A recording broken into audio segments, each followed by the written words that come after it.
Last night I dreamed I went to Manderley again. दोस्तों, ये लफ्ज़ लिटरेचर की दुनिया के सबसे मशहूर और हॉन्टिंग शुरुआतों में से एक है। ये लफ्ज़ हमें ले जाते हैं एक ऐसे सफ़र पर जहाँ मोहब्बत है, राज है और एक ऐसे घर का साया है जो कभी पुराना नहीं होता। मैंडरली। आज की कहानी है डैफ्ने डू मोरियर के मशहूर नॉवल रेबेका की। एक ऐसी लव स्टोरी जिसमें रोमांस के साथ साथ सस्पेंस और थ्रिलर का भी मजा है। हमारी कहानी शुरू होती है एक यंग और नाम रहित लड़की से जो एक अमेरिकन लेडी की कंपेनियन है। वहाँ वो मोंटे कार्लो में एक हैंडसम, वेल्दी और मिस्टीरियस जेंटलमैन से मिलती, मैक्सिम डे विंटर।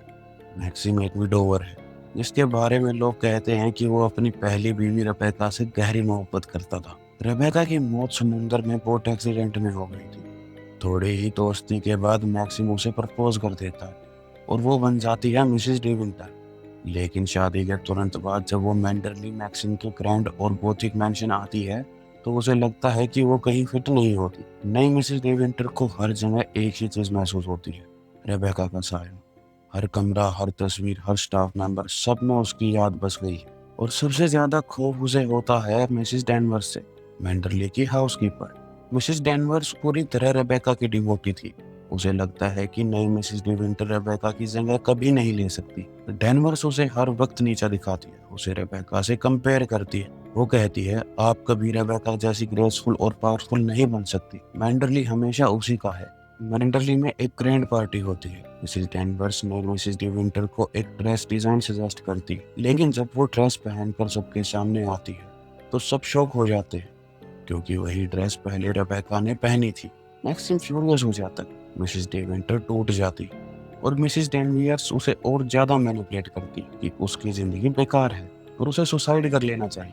जब मिसेस डी विंटर बिल्कुल टूटने लगती है तब एक शॉकिंग सच सामने आता है। एक दिन समुद्र के किनारे एक बोट का रैक मिलता है और उसमें रेबेका की लाश होती है। लेकिन मैक्सिम तो कहता था कि उसने पहले ही उसकी लाश को आइडेंटिफाई कर लिया था। फिर ये कौन सी लाश है? तब मैक्सिम अपनी नई बीवी को इकरार करता है, रेबेका एक परफेक्ट वाइफ नहीं थी, वो बहुत क्लेवर और मैनिपुलेटिव थी, दूसरे मर्दों के साथ अफेयर करती थी।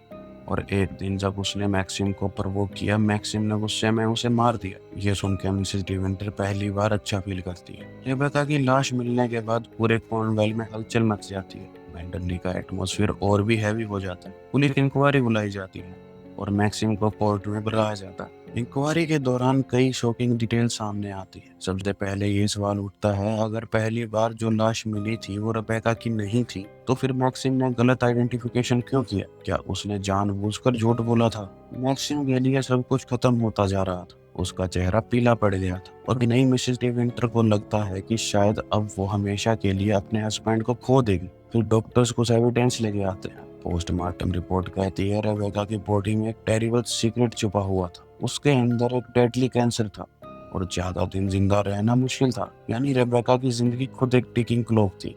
अब ये थ्योरी सामने आती है कि रेबेका ने अपने डेथ को सुसाइड की तरह स्टेज किया था। उसने जानबूझकर मैक्सिम को उकसाया था ताकि वो उसे मार दे। उसने आखिरी दिन मैक्सिम को सामने बैठाकर उसे इंसल्ट किया, उसकी पावर, उसका दर्दनाक सीक्रेट सब उसके सामने रिवील किया। ये सब सुनकर जूरी और पुलिस कंफ्यूज हो जाते। अगर रेबेका वैसे भी मरने वाली थी तो क्या मैक्सिम को उसके मर्डर का गिल्टी माना जा सकता है? इंक्वायरी में एक करेक्टर और सामने आता है, जैक, रेबेका का कजन और लवर। जैक इंसिस्ट करता है कि रेबेका ने सुसाइड नहीं किया। वो मैक्सिम को एक्सपोज करने की कोशिश करता है लेकिन उसके पास सॉलिड एविडेंस नहीं होता।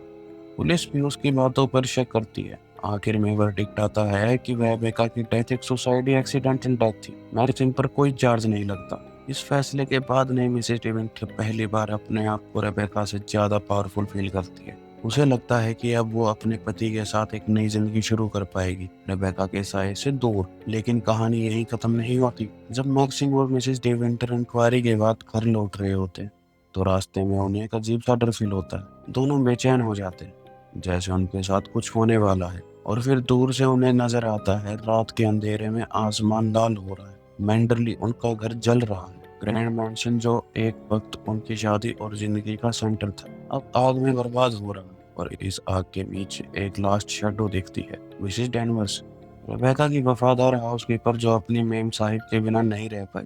मिसेस डैनवर्स ने खुद मैंडरली को खत्म कर दिया मेंडरली जो रेबेका का एम्पायर था वो उसके साथ ही खाक हो गया। ये एंडिंग एक सिंबॉलिक मैसेज है कि रेबेका की प्रेजेंस, उसकी हॉन्टिंग मेमोरी और उसका एम्पायर अब हमेशा के लिए खत्म हो गया। मैक्सिम और उसकी नई बीवी एक नई जिंदगी शुरू कर सकते हैं, लेकिन मेंडरली और रेबेका की खोज उनके साथ जिंदगी भर चलेगी। वीडियो पसंद आई हो तो लाइक करें और कमेंट्स में कहानी का अपना फेवरेट पार्ट जरूर लिखें। ऐसे ही दिलचस्प नॉवेल्स को सुनने के लिए बोलती शाही को सब्सक्राइब करें।